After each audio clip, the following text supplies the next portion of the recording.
Okay, so today's discussion will be based on the extension of applying KCL and KVL to AC circuits. AC quantities के बारे में हमने पहले भी पढ़ा है कि ये quantities जो हैं ये they are changing with respect to time. More appropriately, they are changing sinusoidally, which means that they take negative values also. तो नॉर्मली उस तरह के सर्किट का एनालिसिस थोड़ा डिफिकल्ट होता है, लेकिन अगर हम फेजर डोमेन में एनालिसिस करते हैं तो ये बहुत आसान हो जाता है। तो ये हमारे लिए एक बहुत इंपॉर्टेंट पार्ट होगा पूरे सिलेबस का। In fact it is more important then DC circuit analysis.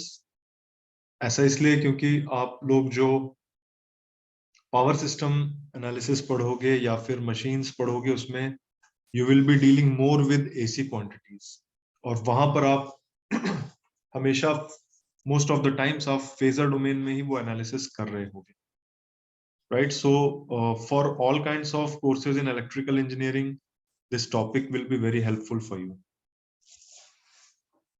So before we start, like हमें किस तरह की problems face करनी पड़ेंगी in our exams and in while solving the tutorials, वो मैंने कुछ examples यहाँ पर show करे हैं। For example, ये एक circuit दिया गया है जहाँ पर हमें current I calculate करना है। आप देखो कि ये capital letter है और and it is in bold, so which basically means that it is representing a phasor। हमारे लिए फेजर एक कॉम्प्लेक्स नंबर है, ठीक है? इसका सिग्निफिकेंस क्या है that we will discuss very shortly, लेकिन अभी के लिए आप याद रखें कि जब मैं कह रहा हूं कि कोई क्वांटिटी एक फेजर है, इसका मतलब वो एक complex number. So this is the current which is to be calculated here. और अब यहाँ देखो रेसिस्टेंसेस हमें ओम्स में दिख रहे हैं, जो कैपेसिटर्स के साथ वैल्यूज हैं वो भी ओम्स में है। ओम जो है that is the unit of resistance, right? Some kind of opposition. Capacitance का खुद का जो यूनिट है दैट इज फैरेड, और इंडक्टर का जो इंडक्टेंस का जो यूनिट है दैट इज हेनरी, राइट? लेकिन हम यहाँ पर देख रहे हैं कि these values are indicated in ohms. Not just that, इनके साथ एक ऑपरेटर जे भी है।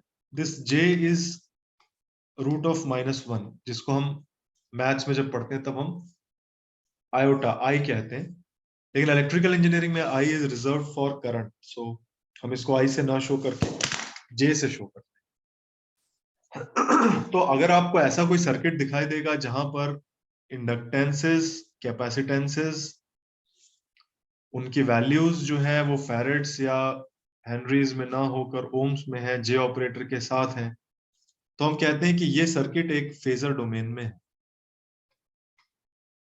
नॉर्मली जो सर्किट होगा वो एक टाइम डोमेन में हो। जो करंट्स हैं और वोल्टेजेस हैं, their values are those are instantaneous values. यहाँ पर ये वैल्यूज फेजर्स के फॉर्म में है, जो हम शॉर्टली डिफाइन करेंगे। Another example is this। जैसे हमने इलेक्ट्रिकल इंजीनियरिंग कोर्स में हमने बहुत तरह के थ्योरम्स पढ़े थे, जो हम नेटवर्क थ्योरी में भी पढ़ेंगे।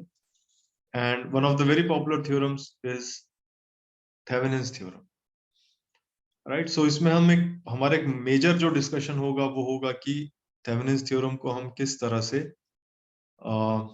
एसी सर्किट्स में अप्लाई करें, right?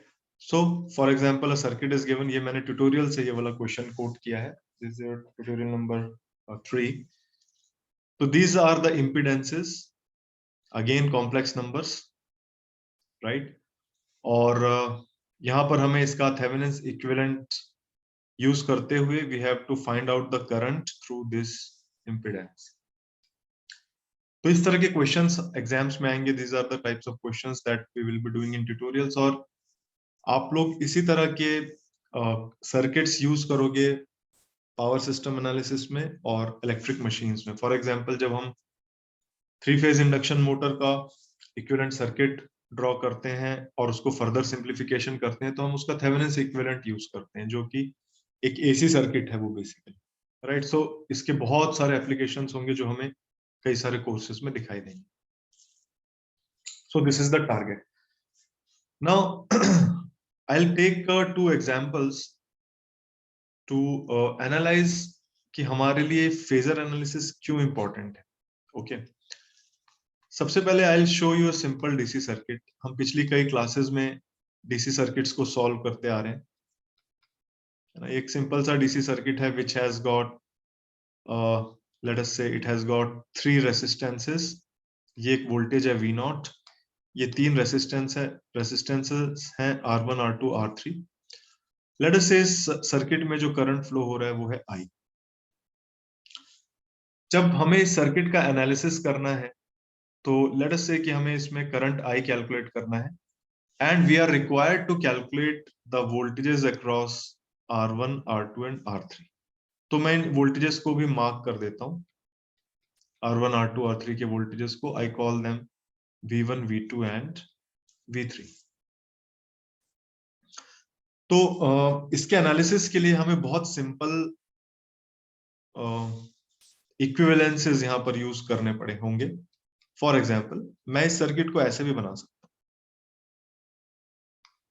Right. I can replace these 3 resistances R1, R2, R3 with one resistance R because I see that R1, R2, R3 are in series। मुझे ये 3 रेसिस्टेंसेस सीरीज में दिख रहे हैं।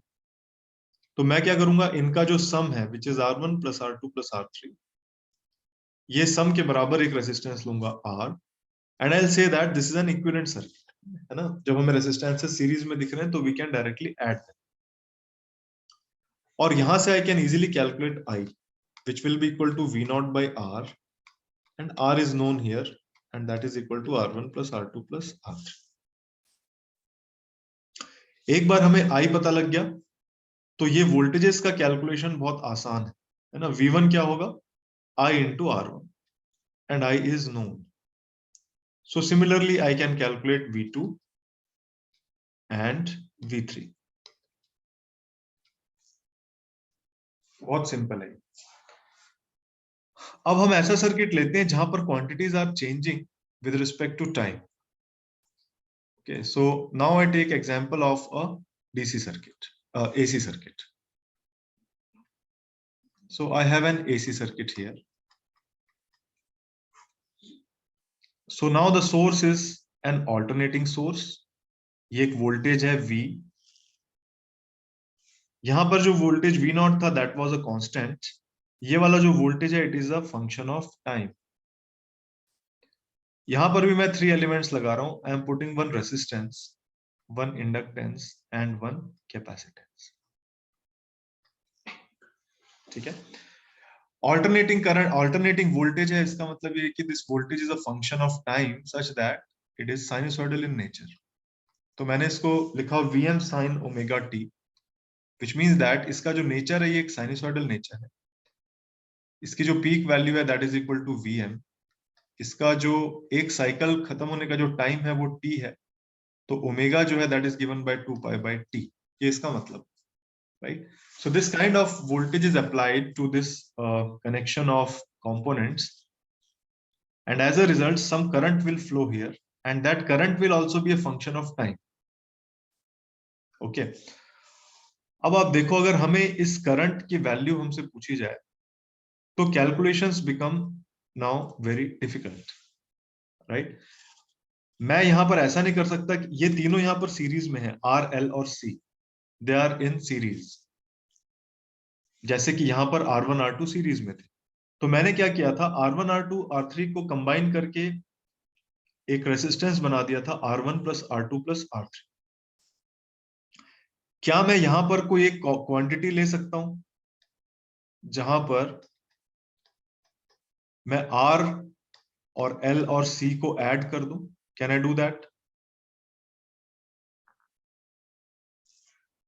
क्योंकि ये तीनों भी सीरीज में है, R1, R2, R3 सीरीज में थे, तो मैंने लिख दिया R1 plus R2 plus R3 और उससे एनालिसिस बहुत आसान हो गया फिर, है ना। V not by R simply हमने I कैलकुलेट कर। तो क्या मैं कोई ऐसी क्वांटिटी यहाँ पर बोल सकता हूँ कि R plus L plus C हम कर लें? हम नहीं कर सकते। हाँ नहीं, हम डायरेक्टली नहीं कर सकते, राइट। हम L और C को डायरेक्टली हम ऐड नहीं कर सकते विद R, इनके डायमेंशंस अलग अलग हैं, तो हम एक तो ये काम नहीं कर सकते। दूसरा, मान लो हमें I की वैल्यू पता भी चल गई किस तरह, तो क्या हम ये वाले voltages, let us call them V1, V2 and V3, है ना। मैं स्मॉल लेटर से शो कर रहा हूँ, ये इंस्टेंटेनियस वैल्यूज है। So V1 is equal to I into R, V2 is equal to I into L। क्या मैं ऐसा लिख सकता हूं? या फिर क्या मैं ऐसा लिख सकता हूं V3 is equal to I into C, जैसे मैंने यहां पर लिखा था I into R, I into R, I into R. तो वोल्टेजेस को कैलकुलेट करना बहुत आसान था डीसी सर्किट। एसी सर्किट में आसान नहीं है ये, because I can not directly multiply the inductance with the current or the capacitance with the current, so I cannot do this also। इसीलिए AC circuit analysis in general ज्यादा difficult दिखाई देगा, है ना। आप क्या कर सकते हो, आप यहां पर केवीएल तो लगा सकते हो, लेकिन जो इक्वेशन बनेगी वो इस तरह की बनेगी, v minus I into R minus L d I by d t minus 1 by C I d t and that is equal to 0। ये मैंने वोल्टेजेस के एक्सप्रेशन लिखे हैं फॉर इंडक्टर एंड कैपेसिटर।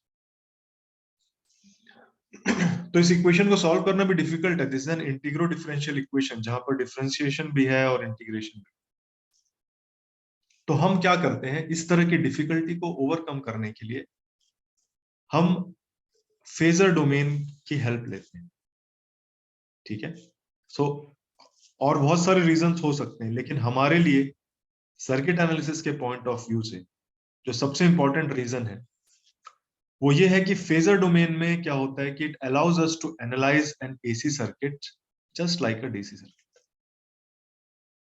जैसे आप डीसी सर्किट के साथ जो भी ऑपरेशंस आप करते हो, एग्जैक्टली वैसे ही ऑपरेशंस आप एसी सर्किट के साथ भी कर सकते हो अगर वो फेजर डोमेन में है ना। दो प्राइमरी ऑपरेशंस मैंने क्या बताया, सीरीज पैरेलल कॉम्बिनेशंस में आप डायरेक्टली इक्विवेलेंस निकाल सकते हो, और दूसरा वोल्टेजेस निकालना हो तो करंट और उस रेजिस्टेंस की वैल्यू को जैसे हम मल्टीप्लाई कर रहे हैं फेजर डोमेन में, करंट और इंपेडेंस को हम डायरेक्टली मल्टीप्लाई कर सकते हैं to obtain the voltage. So this is the reason that we analyze AC circuits with the help of phasor domain, ठीक है। so that is why this analysis is so important for power system, for machines, for in general AC circuits, it is so important। okay, so before we start like doing this kind of analysis, बहुत simple है। जो हमने पिछली classes में branch current method पढ़ा है उसको हम फेजर डोमेन में AC सर्किट्स में बहुत इजीली अप्लाई कर सकते हैं। But before that we will quickly discuss कि एक फेजर होता क्या है, मैथमेटिकली हम उसको कैसे रिप्रेजेंट करते हैं, ठीक है। सो सी हमने अभी जब हम इंट्रोडक्शन पढ़ रहे थे तब हमने देखा था कि we are always dealing with voltages and currents. हमने देखा था कि वोल्टेज के दो एट्रीब्यूट्स होते हैं, एक उसका मैग्नीट्यूड है, करंट के भी दो एट्रीब्यूट्स होते हैं, एक उसका मैग्नीट्यूड है। वोल्टेज का मैग्नीट्यूड हम वोल्ट्स में शो करते हैं, करंट का मैग्नीट्यूड हम एम्पियर में शो करते हैं। But magnitude alone does not fully define either the voltage और द करंट। वोल्टेज के मैग्नीट्यूड के साथ हमें उसकी एक और चीज बतानी पड़ती है जिसको हम कहते हैं पोलैरिटी, यानी कि कौन सा पॉइंट हायर पोटेंशियल पे है और कौन सा पॉइंट लोअर पोटेंशियल।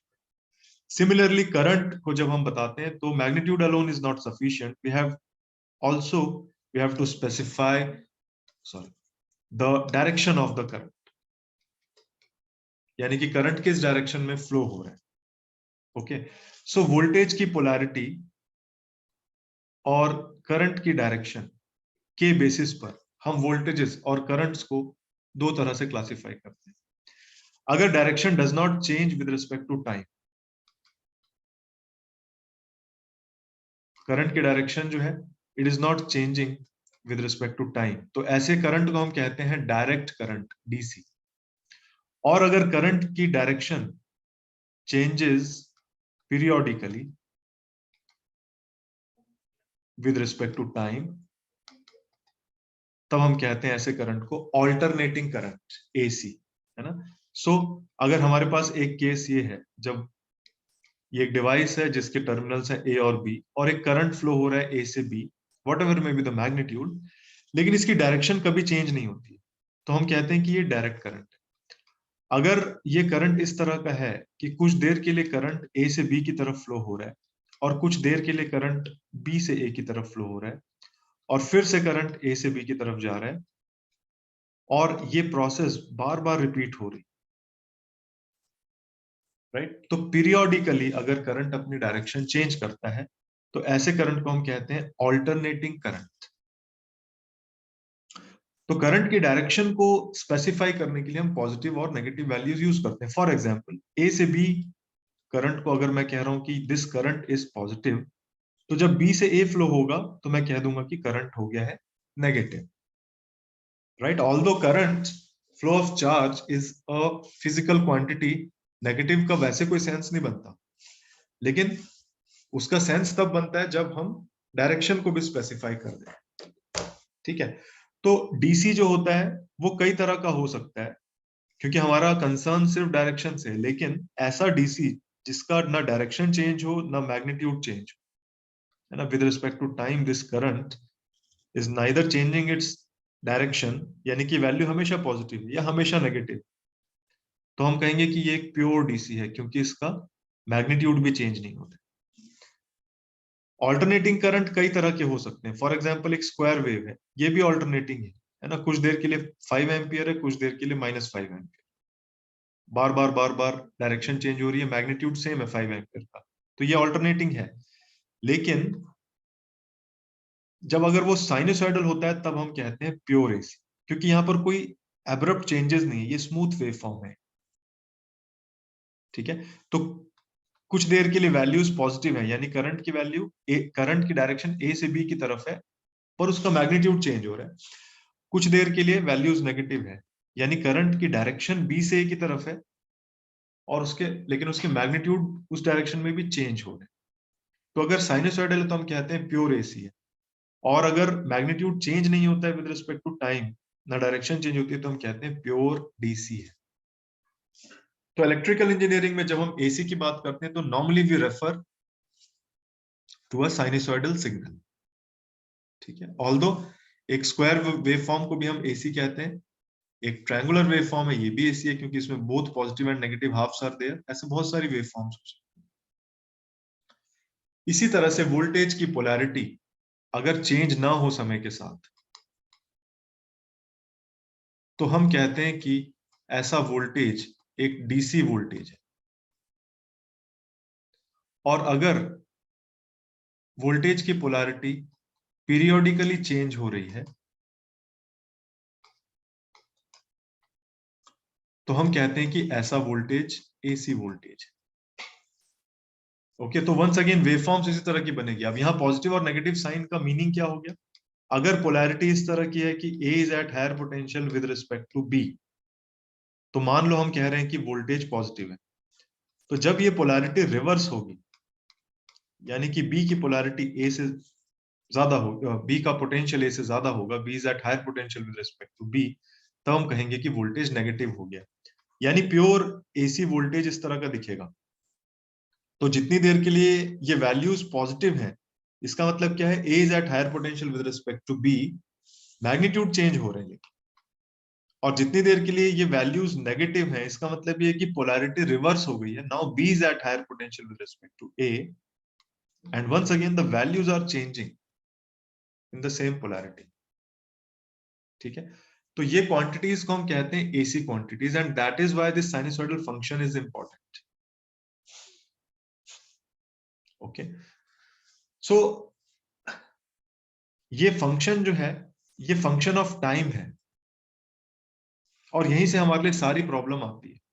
जो जनरल रिप्रेजेंटेशन है साइनसॉइडल फंक्शन का, f is a sinusoidal function, it is a function of time, उसको हम ऐसे शो करते हैं, उसकी maximum value sine of omega t plus five, this is the peak value. Omega जो है वो उसकी फ्रीक्वेंसी या टाइम पीरियड को इंडिकेट करने के लिए क्वांटिटी है, जिसे हम कहते हैं एंगुलर फ्रीक्वेंसी। और at time t equal to 0 इस फंक्शन की वैल्यू क्या थी, उसको शो किया जाता है एक एंगल से, जिसे हम कहते हैं फेज एंगल। तो साइनसॉइडल फंक्शन के ये तीन एट्रीब्यूट्स हैं, उसकी पीक वैल्यू, उसकी एंगुलर फ्रीक्वेंसी और उसका phase angle. For example I have this sine wave, right, ये इसकी पीक वैल्यू है, let us call it fm। ये इसका टाइम पीरियड है। टाइम पीरियड का मतलब, क्योंकि बार बार रिपीट हो रही है वैल्यूज, तो ये एक साइकिल को कंप्लीट होने में जो टाइम लगता है that is called time period. ठीक है, तो यानी कि यहाँ एक्स एक्सिस में क्या है, टाइम है, ये एक साइनसॉइडल फंक्शन है। लेकिन जब हम साइन फंक्शंस के बारे में पढ़ते हैं तो ये वाली जो वैल्यूज है एक्चुअली एंगल है, right, this is an overall an angle, क्योंकि आप साइन किसका निकालते हो, एंगल का निकालते हो। तो अगर मैं एक्स एक्सिस में एक एंगल ले लूं और सेम साइन फंक्शन को यहां शो कर दूं, this is the same sine function, ये जो पीक वैल्यू है दिस रिमेन्स एफ एम, है ना। ये ऊपर वाले साइन फंक्शन और नीचे वाले साइन फंक्शन में क्या अंतर है, एग्जैक्टली सेम है सब कुछ, बस यहां पर एक्स एक्सिस में टाइम है और यहां पर एक्स एक्सिस में एंगल है। तो एक साइकिल को कंप्लीट होने में जितना टाइम लगता है उस टाइम को हम कहते हैं टाइम पीरियड, कैपिटल टी। लेकिन अगर हम एंगल के टर्म्स में देखें तो पीरियड क्या होगा, एक साइकिल को कंप्लीट होने में जो एंगल कंप्लीशन हो रहा है that is called the period. उसको मैं टाइम पीरियड नहीं कह रहा हूं, उसको सिर्फ पीरियड कह रहा हूं। तो साइन का हमें पीरियड पता है कितना होता है, वो 2 पाई रेडियंस। तो एंगल के फॉर्म में ये 2 पाई है रेडियंस में, टाइम के फॉर्म में ये कैपिटल टी है। तो इनका रिलेशनशिप जो है that is given by angular frequency, right. Angular frequency is 2 पाई, यानी कि एंगल के टर्म्स में जो पीरियड है डिवाइडेड बाय टाइम के टर्म्स में जो पीरियड है यानी कि कैपिटल टी, राइट। और 1 बाई टी को हम क्या कहते हैं, frequency. So we can write it as 2 pi f. Frequency क्या होती है, एक सेकंड में कितने साइकिल्स कंप्लीट हो रही है, that is called frequency. So that is why we call it as angular frequency, क्योंकि यहां पर एंगल भी पिक्चर में है। So omega equal to 2 pi f which is 2 pi by t. So this indicates the frequency, और अगर आप angular frequency, और अगर आप एफ को 1 बाई टी लिख दो तो ये पीरियड का, टाइम पीरियड का इंडिकेशन भी। ठीक है, पीक वैल्यू हमें पता है क्या है, एफ एम है। फेज एंगल क्या होता है, सेम वेवफॉर्म को आप इस तरह से भी बना सकते, इस तरह की भी हो सकती थी वो, ऐसे, यानी कि इसका जो पीक वैल्यू है वो सेम होती, लेट्स से एक्स एक्सिस में ये टी है, टाइम है, और इसका पीरियड जो था, एक साइकिल मान लो, ये एक साइकिल, दिस इज 1 साइकिल, ये बार बार कंप्लीट हो रही है ये साइकिल, इसको टाइम जो कंप्लीशन में लग रहा है ये कैपिटल टी है। तो ये वैल्यू भी एफ एम है, टाइम भी सेम है, लेकिन एक चीज डिफरेंट है। क्या डिफरेंट है, जब टाइम टी इक्वल टू 0 पर आप देख रहे हो तो दिस वैल्यू इज 0 और स्लोप क्या है, पॉजिटिव है। यहां पर देखो टाइम टी इक्वल टू 0 पर देख रहे हो तो इस फंक्शन की वैल्यू 0 नहीं है, वो कोई पॉजिटिव वैल्यू है, स्लोप भी पॉजिटिव है।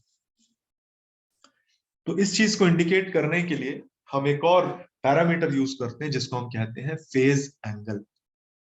तो ये एक जनरल रिप्रेजेंटेशन है, क्योंकि जरूरी नहीं है कि हमेशा फेज एंगल 0 हो, राइट। तो एक साइन फंक्शन का जनरल रिप्रेजेंटेशन इस तरह का है। अब इससे देखो कितनी कॉम्प्लिकेशन आएगी, सर्किट एनालिसिस में it will be so complicated. आपने इस वोल्टेज को लिया वीएम साइन ओमेगा टी, फिर आप ये वैल्यूज को लोगे, ऐसी इक्वेशन लिखोगे, इसको सॉल्व करोगे तो आई भी आपका एक साइनसॉइडल फंक्शन आएगा, I m sine omega t plus phi के फॉर्म में, राइट। सो टाइम डोमेन में सर्किट एनालिसिस करना इज एक्सट्रीमली डिफिकल्ट। तो हम क्या करते हैं, ये साइनसॉइडल क्वांटिटी को एक नए ढंग से रिप्रेजेंट करते हैं जिसको हम कहते हैं फेजर। अब बहुत सारी बुक्स में आपको फेजर मिलेंगे पीक वैल्यू कंसीडर करते हुए या फिर आरएमएस वैल्यूज कंसीडर करते हुए। तो मैंने यहाँ दोनों केसेस डिस्कस करें, हम लोग हमेशा फेजर को डिस्कस करेंगे आरएमएस वैल्यू के कॉन्टेक्स्ट, ठीक है, बट समझना उसको पीक वैल्यू से ज्यादा आसान। Okay, so now I have a quantity, एक फंक्शन ले रहा हूं मैं, sinusoidal function which is equal to f m sine omega t, यानी कि इसका फेज एंगल मैंने कितना लिया है, 0 लिया है ना, फाई की वैल्यू 0 ली है यहाँ पर। मैं चाहता हूं कि इस क्वांटिटी को किसी सिंपलर फॉर्म में रिप्रेजेंट करूं, ठीक है। तो मैंने क्या किया, 4 क्वाड्रेंट्स बनाए, ये वाला ओरिजिन है, मैंने एक लाइन सेगमेंट बनाई जिसकी लेंथ मैंने ले ली इस साइनसॉइडल फंक्शन की मैक्सिमम वैल्यू के बराबर, ठीक है। तो मैंने एक लाइन सेगमेंट बनाई और इस लाइन सेगमेंट की लेंथ कितनी है, एफ एम के बराबर है। फिर मैंने क्या किया, इस लाइन सेगमेंट को इस पॉइंट ओ पर फिक्स कर दिया, और ये वाला जो दूसरा पॉइंट था, इस पॉइंट के अबाउट, मतलब यहां से मैं इसको रोटेट करने लग गया, लाइन सेगमेंट अब रोटेट हो रही है। तो ये जो दूसरा पॉइंट है, लेट अस कॉल इट ए, इसका लोकस क्या होगा, एक सर्कल होगा, इस पॉइंट पर फिक्स्ड है और इस पॉइंट पर घूम रहा है, यानी कि लाइन सेगमेंट थोड़ी देर बाद यहां आ जाएगी, कुछ देर बाद ये यहां आ जाएगी, फिर ये यहां आ जाएगी, इस तरह से ये कंटिन्यूअसली रोटेट हो रही है। ठीक है, तो जो पॉइंट इसका फिक्स्ड है उसको मैं एक एरो के टेल की तरह शो करूंगा, और जो पॉइंट रोटेट हो रहा है उसको मैंने एक एरो हेड से रिप्रेजेंट कर दिया। ये सिर्फ एक रिप्रेजेंटेशन है कि कौन सा पॉइंट फिक्स्ड है और कौन सा पॉइंट मूव हो रहा है, right. So this line segment is rotating. ये किस स्पीड से रोटेट कर रही है, उस स्पीड को मैंने ले लिया ओमेगा, जो कि इस साइनसोइडल फंक्शन की एंगुलर फ्रीक्वेंसी के बराबर है। इसकी लेंथ एफएम के बराबर ली, जिस स्पीड से रोटेट हो रहा है उसको मैंने ओमेगा के बराबर लिया। ठीक है, तो अब ये क्या चीज है, now this is a rotating line segment. ये कांस्टेंट स्पीड से रोटेट हो रहा है एंटी क्लॉकवाइज डायरेक्शन में, राइट। अब हम क्या करेंगे, जब ये लाइन सेगमेंट रोटेट हो रहा है तो इट इज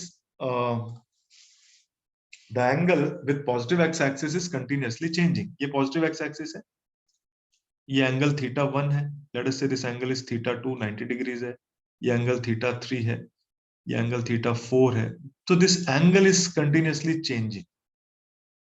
ठीक है, तो हम क्या करेंगे, अब यहां पर बनाएंगे एक नया डायग्राम जिसमें एक्स एक्सिस में I am taking the angle और वाई एक्सिस में I am taking projection of this line.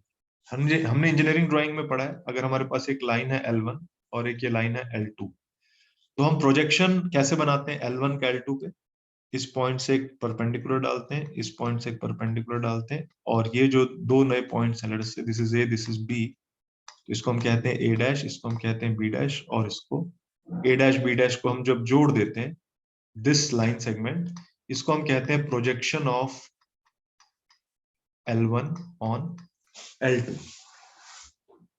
Right. तो अब यहां पर भी हम यही करेंगे, हम क्या करेंगे, प्रोजेक्शंस बनाएंगे ऑन द वाई एक्सिस, और वो प्रोजेक्शंस चेंज हो रहे हैं as the angles are changing, तो हम उसको प्लॉट कर देंगे, राइट। तो ये वाला पॉइंट है, फॉर एग्जांपल इसका प्रोजेक्शन हम जब बनाएंगे तो सेम पॉइंट मिले और एंगल भी 0 था, तो एक हमें कोऑर्डिनेट ये वाले मिल गए। थोड़ी देर बाद क्या हुआ, एंगल हो गया थीटा 1, लेट अस से दिस इज थीटा 1, इसका प्रोजेक्शन जब हम बनाएंगे ये तो सेम यहां पर आएगा और इसका प्रोजेक्शन आएगा यहां पर, राइट। कॉरेस्पॉन्डिंग एंगल था थीटा 1, तो कोऑर्डिनेट हमें ये वाले मिलेंगे। फिर थीटा 2, लेट अस से दिस इज थीटा 2, तो ये वाले कोऑर्डिनेट मिलेंगे। ऐसे में बाकी सारे एंगल्स पर प्रोजेक्शंस को बनाता चला जाऊंगा, और जब सारे प्रोजेक्शन, ये जो पॉइंट्स मिल रहे हैं, इनको मैं जोड़ दूंगा, तो what I get is a sinusoidal function. ये एक साइनसॉइडल फंक्शन बन जाए। साइनसॉइडल फंक्शन के क्या क्या एट्रीब्यूट्स होते हैं, उसकी पीक वैल्यू, उसकी फ्रीक्वेंसी, और उसका फेज एंगल। तो देखो सारी चीज हमें मिल रही है, ये जो है ये पीक वैल्यू इसके बराबर है, किसके बराबर है, ये जो लाइन सेगमेंट की लेंथ थी वो कितनी थी, fm, यानी पीक वैल्यू कितनी हो गई, fm। जितना तेज ये घूमेगा फ्रीक्वेंसी उसी हिसाब से चेंज होगी, तो this time period is dependent on angular frequency, है ना, पर यूनिट टाइम में कितना एंगल वो कवर कर रहे हैं। ओके, और इस ये वाला लाइन सेगमेंट मैंने बनाया था 0 डिग्रीज पर, तो ये भी स्टार्ट हो रहा है 0 डिग्रीज पर। अगर उस लाइन सेगमेंट को मैंने चालू किसी दूसरे एंगल से किया होता, मान लो ये होता ऐसा, तो ये भी स्टार्ट होता यहां से, नॉन जीरो एंगल से स्टार्ट होता। तो यानी ये घूमता हुआ जो लाइन सेगमेंट है, रोटेटिंग लाइन सेगमेंट है, आप इसकी हेल्प से एक साइनसॉइडल फंक्शन को कंप्लीटली डिस्क्राइब कर सकते। That is why this is important, and this rotating line segment is known as a phasor.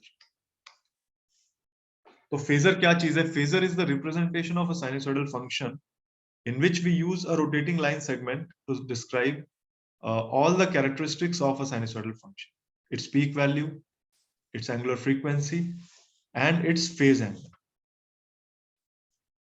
right? इसमें कोई डाउट है किसी को? Please ask if you have any doubt on this.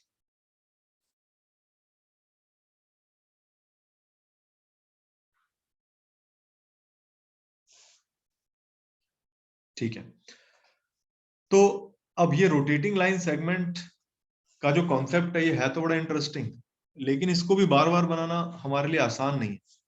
तो हम एक स्टेप और आगे जाएंगे. हम इसमें हम क्या करेंगे, स्पेस, चलो मैं आरएमएस वैल्यू पर बाद में आता हूं. इसमें हम क्या करेंगे, मान लो हमारे पास एक फंक्शन है fm sin omega t plus five. ये फंक्शन क्या है, ये टाइम डोमेन में है क्योंकि ये it's a function of time. इस फंक्शन को मैंने बनाया एज अ फेजर.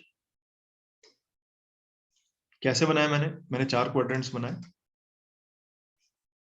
ये वाला एंगल फाई जो था उस पर एक लाइन खींची, fm के बराबर उसकी लेंथ ले ली, इस पॉइंट को फिक्स कर दिया, ये पॉइंट रोटेट होगा और किस स्पीड से रोटेट होगा, ओमेगा से. So this is angle phi, this length is fm, है ना. तो सारे एट्रीब्यूट्स जो थे साइन वेव के यहां पर आ गए. अब ये घूमती हुई लाइन सेगमेंट है, ये क्या है, फेजर है. जिस फंक्शन का ये फेजर है ft, स्मॉल f था, तो इस फेजर को मैं लिखूंगा कैपिटल F. बहुत सारी बुक्स में इसको बोल्ड करके लिखा जाएगा. हम लोग क्योंकि अपने राइटिंग में बोल्ड नहीं कर सकते तो हम इसके ऊपर एक बार लगा दें. तो f bar is a phasor which represents this function ft. Alright, हम लोग इतनी भी मेहनत नहीं करना चाहते, हम लोग और आलसी हैं, हम इसको और किसी सिंपलर फॉर्म में लिखना चाहते हैं. तो हम क्या करेंगे, अब वो सिंपलर फॉर्म क्या है देखो. अब ये जो फेजर आपने बनाया था, आप एज्यूम कर लो कि ये कॉम्प्लेक्स प्लेन, कॉम्प्लेक्स नंबर जब हम पढ़ते हैं तो प्लेन, कॉम्प्लेक्स प्लेन पढ़ते हैं, हम देखते हैं कि ये रियल पार्ट है, ये इमेजिनरी पार्ट है वाई एक्सिस वाला. तो आप क्या कर सकते हो, इसका रियल पार्ट कितना हो जाएगा, fm cos फाइव, और इमेजिनरी पार्ट कितना हो जाएगा, fm sin फाइव. तो हम क्या करते हैं, इसको फेजर के फॉर्म में लिख देते हैं, f bar is equal to fm cos five plus j fm sin five. j क्या है यहां पर, रूट ऑफ -1 है. अब ये कॉम्प्लेक्स नंबर बन गया. हम लोग और आलसी हैं, हम लोग इसको इतना भी लिखना नहीं चाहते हैं. fm cos फाइव प्लस जे fm, हम इसको लिखते हैं fm एंगल फाइव. ये एक टिपिकल इंजीनियरिंग नोटेशन है. fm एंगल फाइव ये एक पोलर फॉर्म है कॉम्प्लेक्स नंबर. पोलर फॉर्म में क्या होता है, उसका मैग्नीट्यूड और उसका आर्गुमेंट. तो fm एंगल फाइव आपको दिखाई दे तो आपको इसको किसमें कन्वर्ट करना है, fm cos फाइव प्लस जे fm sin फाइव. राइट, तो आपको ये भी बनाने की जरूरत नहीं है. आप तो सिर्फ जो टाइम डोमेन में फंक्शन दिया गया है आप उसको कॉम्प्लेक्स नंबर की तरह रिप्रेजेंट करो. तो आप उसमें से कौन कौन से एट्रीब्यूट्स ले लोगे, fm ले लोगे और फाई ले लोगे. ओमेगा आपको मालूम है कि ये उस स्पीड का घूमता हुआ लाइन सेगमेंट बनेगा. ठीक है, ये तो मैंने आपको बताया फेजर जब आप पीक वैल्यू यूज कर रहे हो. लेकिन इलेक्ट्रिकल इंजीनियरिंग में हम पीक वैल्यू ना यूज करके आरएमएस वैल्यू यूज करते हैं. ठीक है, तो हम क्या करते हैं, fm की जगह दूसरी वैल्यू यूज करते हैं f, जो किसके बराबर है, fm बाई रूट 2 के बराबर. तो ये हो गया फेजर. अब तो हमें क्या याद रखना है, अब हमें इतना कुछ कंफ्यूज होने की जरूरत नहीं. ठीक है, हमें सिर्फ क्या याद रखना है, मैं दोनों पर्सपेक्टिव से बता रहा हूं. अगर हमें कोई वोल्टेज दिया गया है, किसी ने बोला कि एक वोल्टेज है जिसकी वैल्यू है 3 + 5 j वोल्ट्स, जहां पर j है रूट ऑफ -1.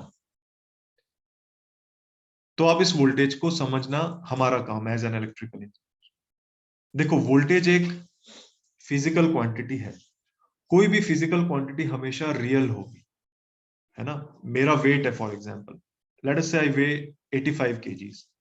तो मेरा वेट 85 केजीज है। 85 एक रियल नंबर है।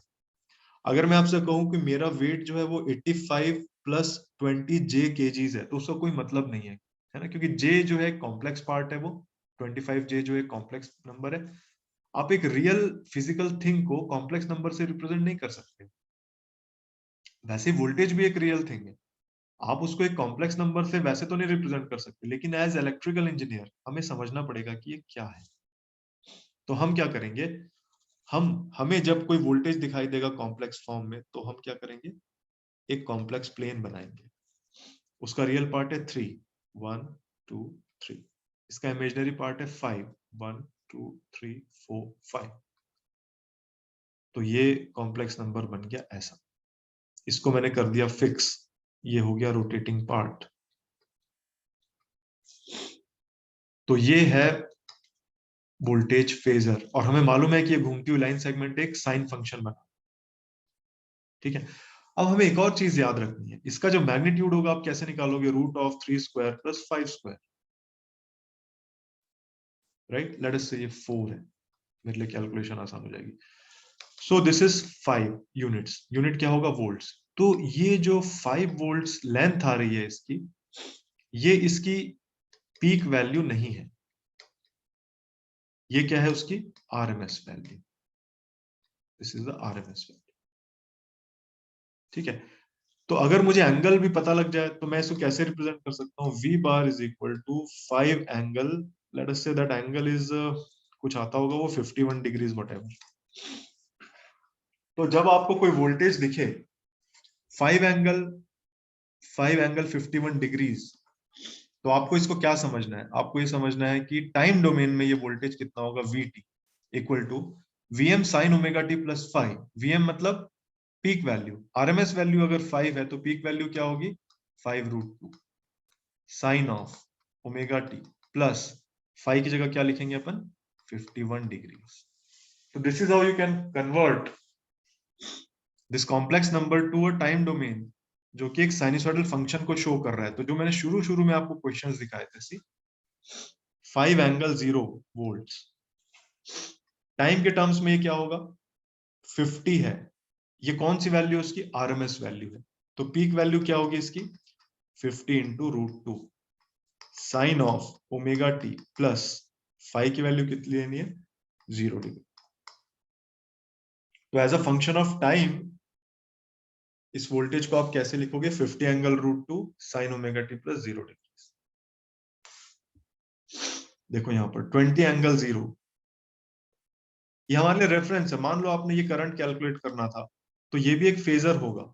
मान लो ये करंट की वैल्यू आ गई समथिंग आई एंगल 5। तो आप टाइम डोमेन में इस करंट को कैसे लिखोगे, I t is equal to, ये आरएमएस वैल्यू है, तो पीक वैल्यू क्या होगी, I√2 sine of omega t plus this angle 5। Solve कैसे करना है दैट वी विल सी, लेकिन ये सिर्फ कॉम्प्लेक्स नंबर्स होंगे, सॉल्व करोगे तो आपको एक नया कॉम्प्लेक्स नंबर मिलेगा। So you can easily interpret कि उसका मीनिंग क्या है। ठीक है, तो हम फेजर विद आरएमएस वैल्यू हम नॉर्मली हम शो करेंगे। तो हमें क्वांटिटीज कैसे दिखाई देंगी, हमें क्वांटिटीज दिखाई देगी, कोई कहेगा कि वोल्टेज है 100 एंगल 60 डिग्रीज वोल्ट्स, या कोई कहेगा कि करंट है 20 एंगल -30 डिग्री एम्पियर्स। तो हमें अपना दिमाग लगाना है, हमें मालूम होना चाहिए कि ये कॉम्प्लेक्स नंबर है, हमें ये मालूम होना चाहिए कि 100 जो है वो आरएमएस वैल्यू है, 60 जो है वो एंगल है। इसका मतलब ये वोल्टेज को जब आप टाइम के फंक्शन के रूप में लिखोगे, तब आप लिखोगे 100√2 sine of omega t plus 60 degree volt. इसको जब आप लिखोगे I t is equal to 20√2 sine of omega t -30 degrees amperes. इस तरह से हम कन्वर्जन करेंगे। इसमें कोई डाउट है तो please ask.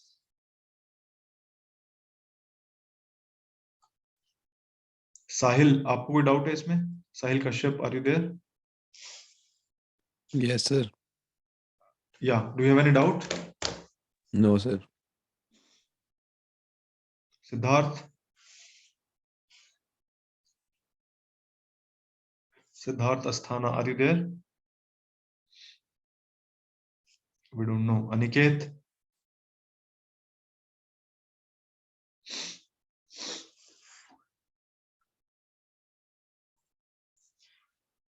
Okay, so phasor domain में मैंने आपको ये बता दिया कि जब कैपेसिटर होता है तब हम कैपेसिटिव रिएक्टेंस को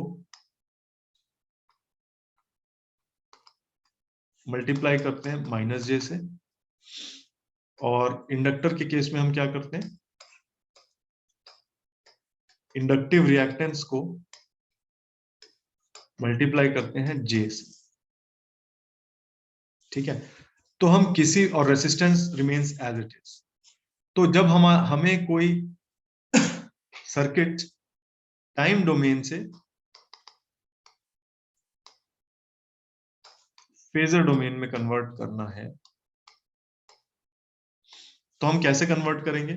सबसे पहले हम देखेंगे वोल्टेजेस और करंट्स। तो मैं एक जनरल फंक्शन लिख रहा हूं, fm sin omega t plus phi, चाहे वोल्टेज हो चाहे करंट, जो हमें पता हो। इसको फेजर डोमेन में आप कैसे कन्वर्ट करोगे? स्मॉल f की जगह हम लिखेंगे कैपिटल F बार, एक कॉम्प्लेक्स नंबर की तरह हम शो करेंगे जिसका मैग्नीट्यूड होगा capital F, RMS value fm by root 2, है ना, इस fm by root 2, and angle, ये वाला जो एंगल है फाई, राइट। कैलकुलेटर जो हमारे साइंटिफिक कैलकुलेटर्स हैं वो डायरेक्टली पोलर फॉर्म को सॉल्व कर सकते हैं।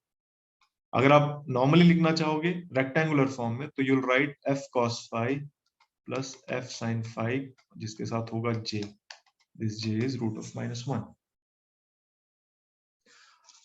टाइम डोमेन में सर्किट में जो भी r रहेगा, फेजर डोमेन में वो r ही रहेगा। टाइम डोमेन में जो l रहेगा उसको आप लिखोगे, उसका रिएक्टेंस कैसे कैलकुलेट करते हैं, 2 पाई f इंटू एल, और इसको मल्टीप्लाई कर दोगे j से। और c अगर जो टाइम डोमेन में है उसको रिएक्टेंस आप निकालोगे, कैसे निकालोगे, 2 पाई f इंटू सी, और इसको मल्टीप्लाई किससे करोगे, -j से। तो जब ये सर्किट फेजर डोमेन में आ गया, ये सारी क्वांटिटीज ऐसे दिखने लग जाएंगी, तो आप उसको एक नॉर्मल एसी सर्किट की तरह ट्रीट कर, डीसी सर्किट की तरह ट्रीट कर सकते हो। This was the whole point. फिर स्टार्ट करना, फिर से बोलो, is there any doubt on this? हम सॉल्व करेंगे questions, will solve lot of questions, but I think today our time is over.